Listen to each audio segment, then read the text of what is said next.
falar. Ontem nós falamos de confronto, de encontro com Deus, mudança de vida. Hoje nós vamos receber uma palavra de enchimento, de negar a nós mesmos, de permitir que Deus tome a nossa vida de maneira tal que possamos servir de maneira tão especial, para que o seu nome seja glorificado. Abra sua Bíblia, por favor. Isaías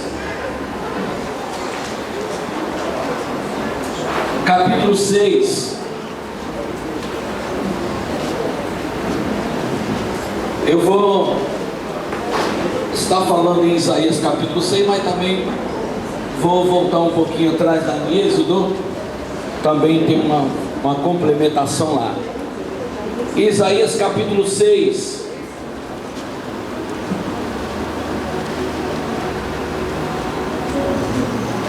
A partir do verso 1.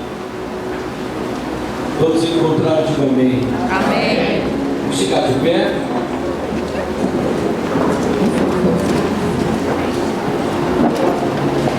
Só tem falado conosco nesses dois textos que eu vou estar mostrando já o segundo daqui a pouco. No ano da morte do rei Uzias, eu vi o Senhor assentado sobre um alto e sublime trono, e as abas das suas vestes enchiam o templo. Serafins voavam por cima dele, cada um tinha 6 asas, com 2 cobria o rosto, com 2 cobria os pés, e com 2 voava. E clamavam uns aos outros, dizendo: Santo, Santo, Santo é o Senhor dos exércitos, toda a terra está cheia da sua glória. As pás do limiar se moveram, e a voz do que clamava, e a casa se encheu de fumaça. Então disse eu: ai de mim, estou perdido, porque sou homem de lábios impuros, e habito no meio de um povo de impuros lábios. Meus olhos viram o Rei, o Senhor dos exércitos. Então um dos serafins voou para mim, e trazendo na mão uma brasa viva que tirava do altar com uma tenaz, e a brasa tocou a minha boca e disse: eis que ela tocou os teus lábios, e a tua iniquidade foi tirada, e perdoado o teu pecado. Depois disto, ouvi a voz do Senhor que dizia: a quem enviarei? E quem há de ir por nós? Disse eu: eis-me aqui, envia-me a mim. Êxodo capítulo 4, versículo 1. Êxodo capítulo 4, versículo 1. Êxodo capítulo 4, versículo 1. Respondeu Moisés: mas eis que não crerão e não acudirão à minha voz, e nem acudirão à minha voz, pois dirão: o Senhor não te apareceu. Perguntou-lhe o Senhor: que é isso que tens nas mãos? Que é isso que tem na mão? Respondeu-lhe: um bordão. Então lhe disse: lança-o na terra. Ele a lançou na terra, e o bordão virou uma serpente, e Moisés fugia dela. Disse o Senhor a Moisés: estende a mão e pega-lhe pela cauda. Estendeu ele a mão e pegou-lhe pela cauda, e ela se tornou um bordão. Para que creiam que te apareceu o Senhor, o Deus dos teus pais, o Deus de Abraão, o Deus de Isaac, o Deus de Jacó. Disse-lhe mais o Senhor: mete agora a mão no peito. Ele o fez, e tirando, eis que a mão estava leprosa, branca como a neve. Disse ainda o Senhor: torna a meter a mão no peito. Ele a meteu no peito novamente, e quando a tirou, eis que se havia tornado como o restante de sua carne. Se eles te não crerem, nem atenderem a evidência do primeiro sinal, talvez crerão na evidência do segundo. Se nem ainda crerem mediante esses dois sinais, nem te ouvira a voz, tomarás as águas do rio e as derramarás na terra seca, e as águas do rio tornar-se-ão em sangue sobre a terra. Então disse Moisés ao Senhor: Senhor, eu nunca fui eloquente, nem outrora, nem depois que falaste ao teu servo, pois sou pesado de língua, sou pesado de boca e pesado de língua. Respondeu o Senhor: quem fez a boca do homem? Quem faz o mudo, ou surdo, ou que vê, ou cego? Não sou eu, o Senhor? Vai, pois, agora, e eu serei com a tua boca e te ensinarei o que has de falar. Senhor, abençoa a tua palavra nesta hora. Continue falando conosco. Eu preciso ouvir a tua voz. Eu preciso, Espírito Santo, que o Senhor fale conosco, que o Senhor opere em nossas vidas, em nome de Jesus. Poder sentar, queridos. Aleluia. Amados irmãos, desde o primeiro dia que recebi a ligação, o contato com o pastor Hans, algumas coisas começaram a acontecer dentro de mim. Eu sempre acredito que cada vez que eu me coloco à disposição de Deus para ser usado por Ele, alguma coisa começa a me inquietar dentro de mim. Eu sei que é o Espírito Santo. Começa a acontecer que eu começo a ver que eu não tenho capacidade, eu não tenho condições de fazer aquilo que eu preciso fazer, mas eu preciso da graça de Deus. Então eu me coloco diante do Senhor. Desde então eu tenho orado por vocês constantemente. Eu e minha família todos os dias, às 8 da manhã, estávamos de joelho na nossa casa orando, clamando ao Senhor. Na quinta-feira, o meu sobrinho disse: quinta-feira é dia de jejum, nós vamos jejuar, pastor. Estávamos lá orando, e quando saí, assim, a igreja estava orando por nós. Porque eu sei que cada vez que nós viemos aqui, eu em qualquer lugar onde Deus tem nos mandado, é porque Deus tem algo diferente para fazer. Eu tive a oportunidade de estar ministrando numa igreja, Assembleia de Deus, em Padre Miguel, e o pastor achou graça em mim e disse: eu quero não só que você venha um dia, mas que você venha 7 terça-feira na minha igreja. A primeira, a segunda não foi tão difícil, na terceira também não foi tão difícil, na quarta eu comecei a ver que a igreja, a porta da igreja era aqui, e logo na frente tinha um bar, um posto onde as pessoas vendiam as drogas.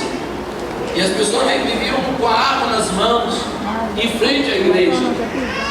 E o Rio de Janeiro é muito assim, muito comum, mas nunca fiquei tão perto de pessoas armadas e vendendo. Eu falei: Deus, me dê graça. E eu colocava no carro, meu sobrinho, meu filho, a minha esposa no carro, e parávamos em frente à igreja e ia ministrar naquela igreja. E foi somente graça de Deus. No penúltimo dia da campanha, e eles estavam muito afoitos, porque era início do mês, dia de acerto de conta, dia de pagamento. E quando nós começamos a pregar, não, mais cedo, quando chegamos, uma pessoa, um carro passou, um carro um pouquinho mais veloz, eles deram um tiro para cima. À noite, quando estavam ministrando, na hora da pregação, no meio da pregação, 3 tiros lá fora. A igreja parece que fica quase que em pânico, e você precisa ter um controle do Espírito Santo para que o povo não saia correndo da igreja. Aí Deus foi tremendo, irmãos. Foi no penúltimo dia, Deus foi tremendo. Naquele dia, uma pessoa morreu lá fora. Mas no último dia, quando eu cheguei, parecia que alguma coisa de extraordinário estava acontecendo no bairro. As pessoas que vendiam drogas, colocou lá no bar, começou a colocar músicas evangélicas, botar a música Restitui, cantando Restitui, Restitui, quero de igual do que meu, com a arma na mão, cantando. É verdade. Eu fiquei, meu Deus, Deus é tremendo. Enquanto a música da igreja está tocando, eles continuam cantando.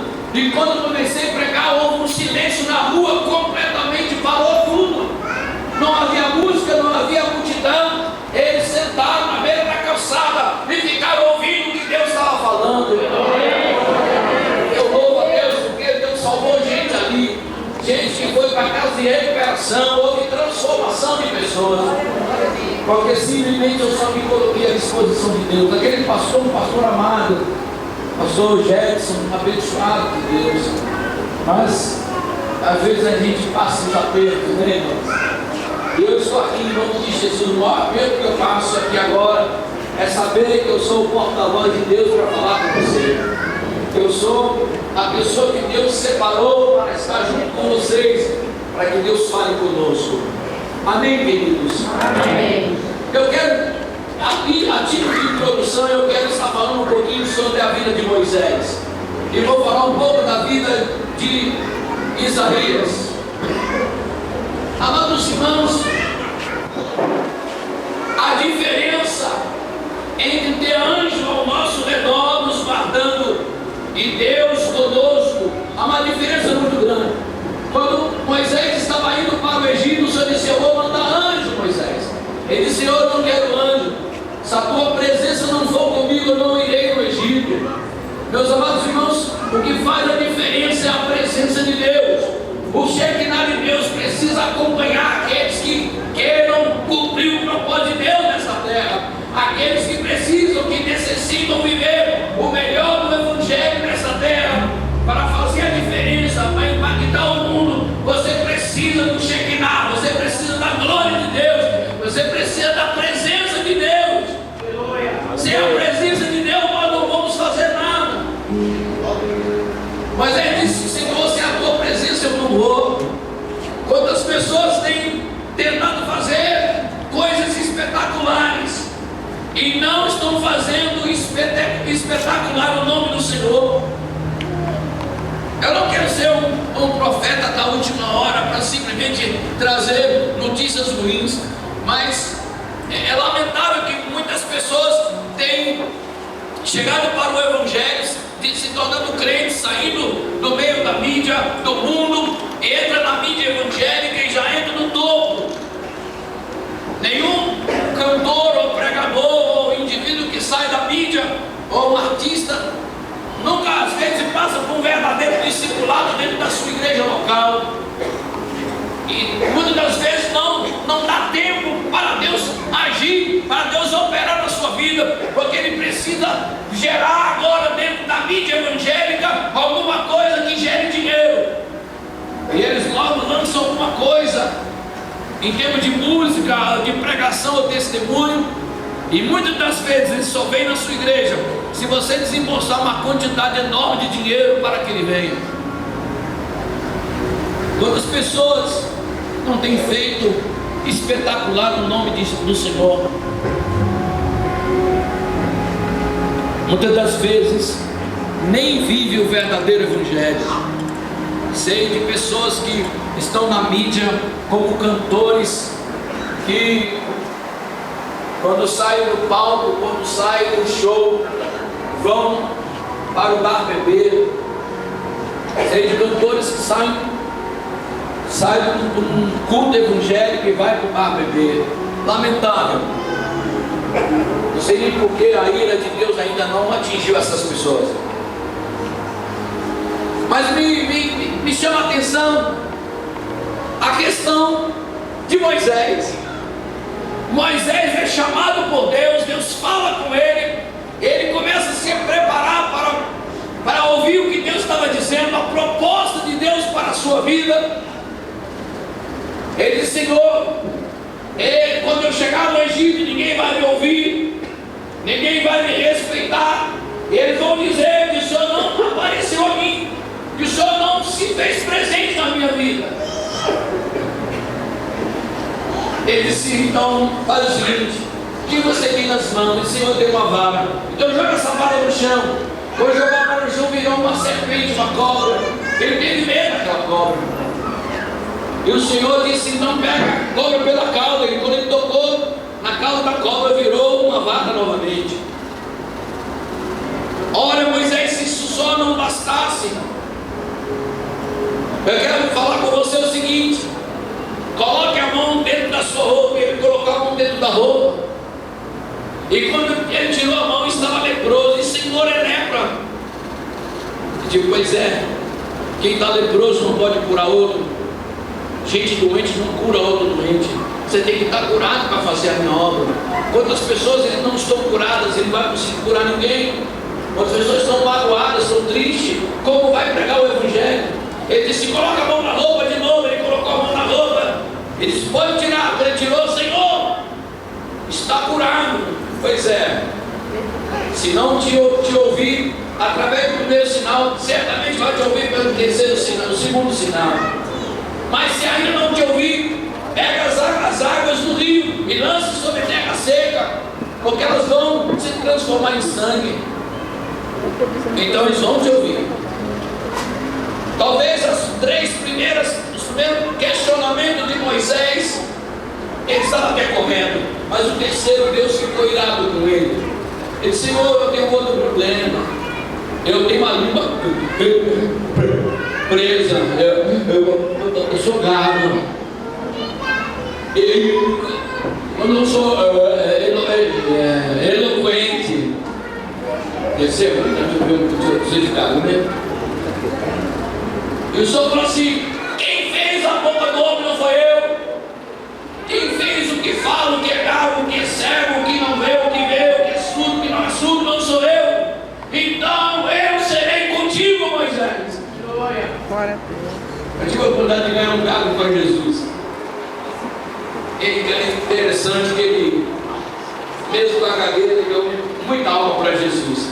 Quando eu vou lá no bairro onde ele mora, ele digo: ele fala: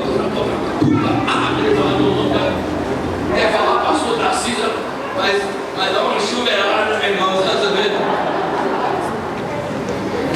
Mas uma bênção, irmão. Vamos ganhar alma para Jesus. Vivia bêbado na rua, tinha em casa para morar. Hoje é um abençoado. Mas quando eu falar pastor da Silva, era bom se tivesse uma palavra que não tivesse nem o B e nem o D. Mas eu boto a palavra que não faz chover também. Então, era mais ou menos isso. E Deus mudou a história daquele jovem. Mas, se eu parasse na vida de Moisés, talvez você já entendeu tudo isso. Aqui com Moisés, houve um Shekinah de Deus, onde Deus aparece numa sarça. E Moisés fala com Deus. Mas com Isaías, ele tem uma visão. E nessa visão ele tem a visão do trono de Deus. Ele vê o trono de Deus. Ele vê Deus no seu alto e sublime trono.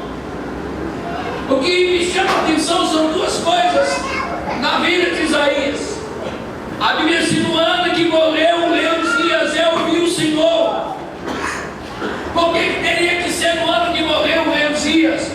Porque provavelmente ele já era um profeta na casa de Deus. E o rei Uzias é aquele que assinava embaixo quando ele profetizava. O rei diz: rei, posso profetizar? Me pode, meu filho. Ele profetizava, mas já que eu assino embaixo. A primeira coisa que eu vejo nessa questão é a questão do discipulado, a questão do novo convertido, a questão da pessoa que precisa do discipulado do lado dele, está ensinando ele os primeiros passos da vida cristã. Mas vai chegar um tempo que o seu discipulador tem que deixar ele sozinho, tem que deixar ele só. Ou seja, ele tem que ter maturidade espiritual para prosseguir sozinho. No caso do rei Uzias, agora o rei Uzias morreu, agora ele ficou Senhor, agora o rei Uzias morreu, o que eu vou fazer? Ele viu o trono de Deus. Ele viu o trono de Deus. Ver o trono é como de contemplar a glória de Deus. Meus amados, escute bem uma coisa. Talvez é muito bom ser batizado com o Espírito Santo. É muito bom ter um som para profetizar, ter um som para revelação, para expulsar demônios, para curar os enfermos. Tudo isso é maravilhoso. Mas quando você busca a glória de Deus, a glória de Deus ela te consome